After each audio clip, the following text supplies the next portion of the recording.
ब्रह्मांड में जन्मी प्रत्येक वस्तु का अंत निश्चित है। तारे, ग्रह, उपग्रह, आकाशगंगा आदि सभी की एक निश्चित आयु है। हमारे सौर मंडल का प्रमुख स्टार सूर्य है, इसकी भी आयु निश्चित है। जब तक तारे की कोर में फ्यूल रहता है तब तक वह अपने इफेक्टिव क्षेत्र को रोशन करता रहता है। फ्यूल समाप्त होने के बाद एनर्जी प्रोड्यूस होना बंद हो जाती है और तारे की मृत्यु हो जाती है। आज हम ऐसे तारों की बात करेंगे जिनकी आयु ब्रह्मांड से भी अधिक होती है। तारे तो ब्रह्मांड का ही एक हिस्सा हैं, अर्थात ब्रह्मांड के अंत के बाद तारे भी अस्तित्व में नहीं रहेंगे, परंतु इनकी अनुमानित आयु ब्रह्मांड की अनुमानित आयु से अधिक होती है। दोस्तों, रेड ड्वार्फ स्टार का जन्म दूसरे मेन सीक्वेंस स्टार्स की तरह ही होता है। सर्वप्रथम गैस और डस्ट के लार्ज क्लाउड ग्रेविटी के प्रभाव से एक दूसरे के पास आने लगते हैं एवं धीरे धीरे घूमना शुरू कर देते हैं। संपूर्ण मैटर धीरे धीरे सेंटर में एकत्रित होने लगता है। इस अवस्था में इनकी कोर का टेम्परेचर बढ़ने लगता है। जब इनकी कोर का टेम्परेचर एक निश्चित टेम्परेचर से ऊपर चला जाता है तो इनमें न्यूक्लियर फ्यूजन स्टार्ट हो जाता है या नाभिकीय संलयन शुरू हो जाता है। इसके बाद इनकी कोर का सुपर हाई टेम्परेचर हाइड्रोजन को हीलियम में फ्यूज करना शुरू कर देता है। इस दौरान अत्यधिक मात्रा में एनर्जी रिलीज होती है। यही एनर्जी प्रकाश उत्पन्न करती है।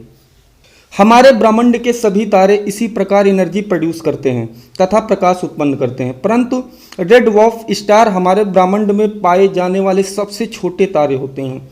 इनका मास सूरज के मास का 5 से 40% तक होता है।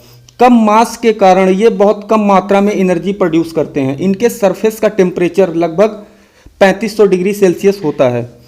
कम तापमान और छोटे साइज के कारण ये डिम होते हैं। इसी कारण इन्हें ढूंढना मुश्किल होता है। ये तारे बहुत धीरे धीरे अपनी कोर में मौजूद फ्यूल को कंज्यूम करते हैं। इसी कारण इन तारों की आयु बहुत अधिक होती है।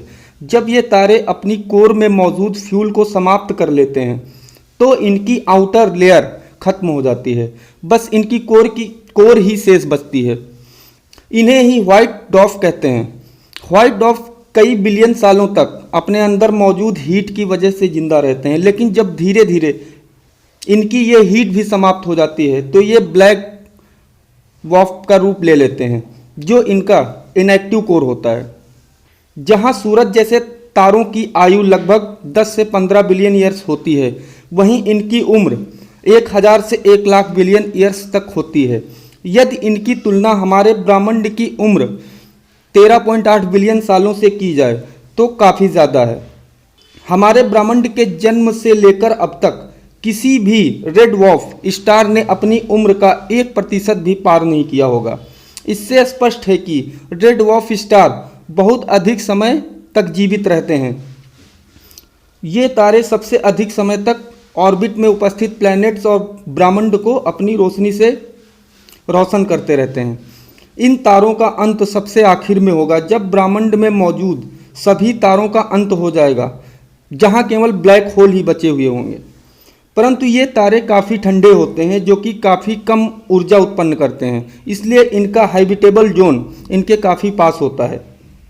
एक अनुमान के अनुसार इनका हैबिटेबल जोन हमारे सूरज की अपेक्षा 25 गुना पास हो सकता है। इसी कारण इनके हैबिटेबल जोन में उपस्थित प्लैनेट्स इनके काफ़ी पास होते हैं।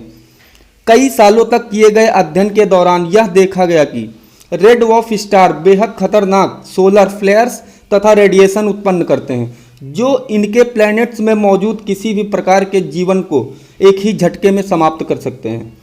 ऐसे में काफ़ी कम संभावना है कि इन तारों के आसपास मौजूद ग्रहों पर किसी भी प्रकार का जीवन हो सकता है।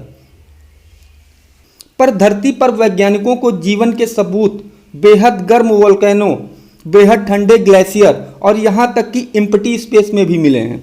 इसलिए वैज्ञानिकों को उम्मीद है कि रेड ड्वार्फ स्टार के आसपास मौजूद खतरनाक माहौल में भी जीवन पनप सकता है, क्योंकि स्थितियाँ बदलती रहती हैं।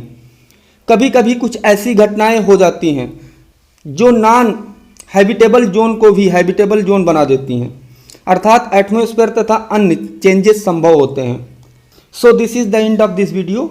वीडियो कैसी लगी कमेंट करके ज़रूर बताएं। यदि पसंद आई हो तो लाइक और शेयर करें। हो सके तो स्पेस नॉलेज को सब्सक्राइब करें। यदि आप मेरे साथ सोशल मीडिया पर जुड़ना चाहते हैं तो डिस्क्रिप्शन में दिए गए लिंक पर जाकर क्लिक करके फॉलो करें। Very thanks for watching this video. Bye bye, take care.